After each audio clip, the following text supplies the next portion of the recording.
अस्सलाम वालेकुम students, hope आप सब खैरियत से होंगे। आज हम अपनी एक न्यू टॉपिक को डिस्कस करेंगे क्लास 9 का, जो कि 1.2 की बेस है। इसमें हम सर्ड को डिस्कस करेंगे कि व्हाट इज सर्ड, सर्ड क्या है। सो डेफिनेशन अगर हम इसकी बुक के अकॉर्डिंग देखते हैं तो हमारे पास इसकी डेफिनेशन है, an irrational radical with rational radicand is called a surd. आपके पास कोई भी इरेशनल रेडिकल है विद रैशनल रेडिकेंड, आपके पास जो रेडिकल है वो रेडिकेंड है वो रैशनल हो, ठीक है। कि रैशनल से मुराद ये है कि अभी हम एक एग्जांपल देखते हैं तो उससे मैं आपको क्लियर करती हूँ कि वो आपके पास सर्ड कैसे है। आपके पास जैसे हम इसको nth फॉर्म में लिख सकते हैं, रूट n फॉर्म में, तो ये आता है आपके पास इस फॉर्म में, ठीक है। अब अगर आपने इसको लिखा, लेट मैं इसको लिख रही हूँ square root 5, so this is called a surd. कैसे? अब ये आपके पास सर्ड है क्योंकि आपके पास ये जो स्क्वायर रूट 5 है, इसको अगर हम देखें तो स्क्वायर रूट 5 कभी भी आपको एक होल नंबर नहीं देगा, ठीक है।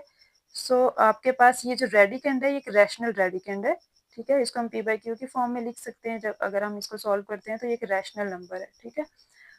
और अगर हम अपना देखें, लाइक एक नंबर में ले लेते हैं स्क्वायर रूट 4, तो ये आपके पास सर्ड नहीं है क्योंकि अगर हम इसको सॉल्व करते हैं तो ये आपके पास एक होल नंबर जनरेट करेगा, ठीक है। स्क्वायर रूट 9 अगर हम इसको देखें तो ये 2 के इक्वल है, और ये अगर हम देखें तो ये आपके पास समथिंग 2 पॉइंट समथिंग कुछ इसका आंसर आएगा, ठीक है। तो ये आपके पास एक सर्ड है और ये आपके पास एक सर्ड नहीं है। अब अगर आपके पास कोई एमसीक्यूज आता है कि which one is a surd, तो हम इसको आइडेंटिफाई कर सकते हैं कि हमारे पास सर्ड क्या है।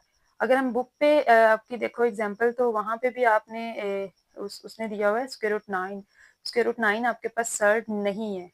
क्यों नहीं है? क्योंकि आपके पास अगर हम इसको देखते हैं तो ये आपके पास एक होल नंबर की जनरेट करता है 3, ठीक है। तो irrational radical with rational radicand, ये आपके पास क्या है, इस सर्ड की डेफिनेशन है, ठीक है। यहाँ पे अब सर्ड की कुछ डिफरेंट टाइप्स हैं, उसको हम देख लेते हैं कि आपके पास डिफरेंट टाइप्स कौन सी हैं।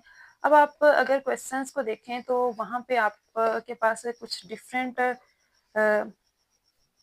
टर्म्स होती हैं, लाइक एक नंबर है, 2 सर्ड्स हैं, या आपके पास जो पोलिनोमियल जो बनी हुई है आपके पास एक्सप्रेशन, उसमें उसने किस तरह से सर्ड को यूज किया हुआ है। Surd that contain a single term is called a monomial surd.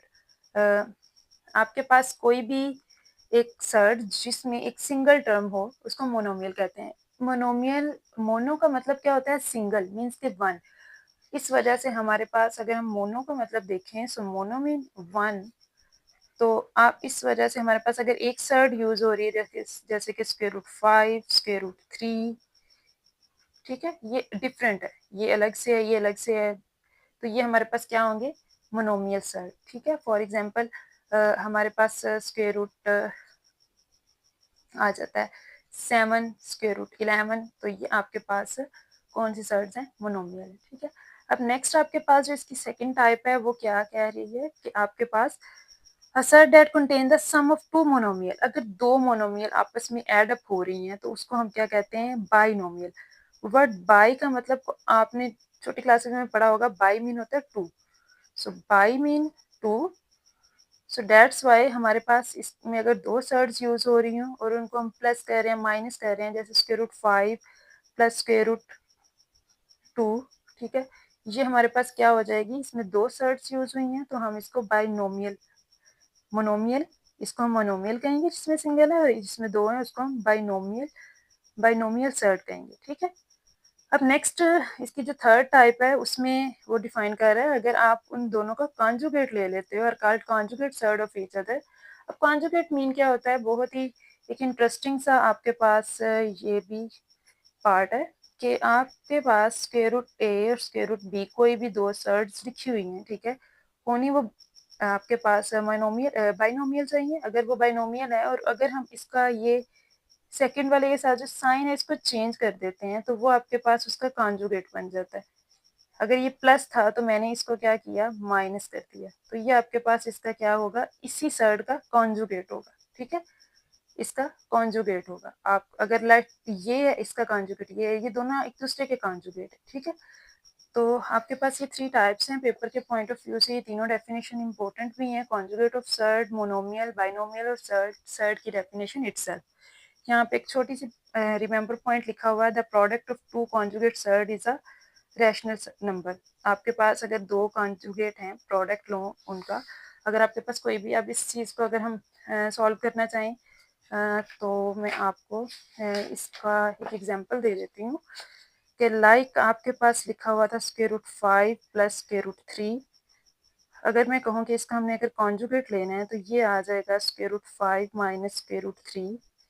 ठीक है, अब एक ये सर्ड है और एक ये इसका कॉन्जुगेट है। अब इन दोनों का अगर प्रोडक्ट करते हैं, प्रोडक्ट मीन इन दोनों को हमने आपस में मल्टीप्लाई करना है। तो हम देखते हैं क्या ये हमें रैशनल नंबर प्रोड्यूस करते हैं अपने जो उसने की पॉइंट हमें दिया हुआ। तो इन दोनों को अगर हम प्रोडक्ट लेते हैं, प्रोडक्ट में हमारे पास एक फेमस सा फार्मूला है, अगर ये दोनों a plus B A minus B same है तो हम इन पे अपना फार्मूला यूज कर सकते हैं, ये वाला ए square minus B square A plus B A minus B. हम अपना ये वाला फार्मूला यहाँ पे अप्लाई करेंगे तो ये आ जाएगा √5 होल स्क्वेयर और √3 स्क्वेयर। तो अगर हम इनको सॉल्व करते हैं तो 5 माइनस 3, तो 5 minus 3 is equal to 2, so 2 is a rational number. So हमारा क्या पॉइंट था, the product of two conjugate surd is a rational number. अगर हम कोई सी भी दो सर्ड्स लेते हैं और उनका कॉन्जुगेट लेते हैं, इसका कॉन्जुगेट था ये इसका कॉन्जुगेट था, ठीक है, एक दूसरे के कॉन्जुगेट्स हैं, तो हम इनको अगर आपस में प्रोडक्ट करते हैं तो हमारे पास ये इसका क्या आएगा, जो सोल्यूशन आएगा हमेशा वो क्या आएगा, रैशनल नंबर जनरेट करेगा वो। नेक्स्ट हमारे पास इसकी जो एक्सरसाइज है उसमें हम इसको रैशनलाइज करना भी सीखेंगे कि आपके पास हम इसको रैशनलाइज कैसे कर सकते हैं, और क्वेश्चंस पेपर के पॉइंट ऑफ व्यू से हम क्वेश्चन को कैसे सॉल्व करेंगे, स्टेप बाय स्टेप डिस्कस करेंगे। तब तक के लिए अल्लाह हाफिज़। अगर आप नेक्स्ट एक्सरसाइज के क्वेश्चंस के साथ जुड़े रहना चाहते हैं तो इस चैनल को सब्सक्राइब कर दें, और हम अपने नेक्स्ट लेक्चर में इसकी एक्सरसाइज को कम्प्लीटली सॉल्व करेंगे।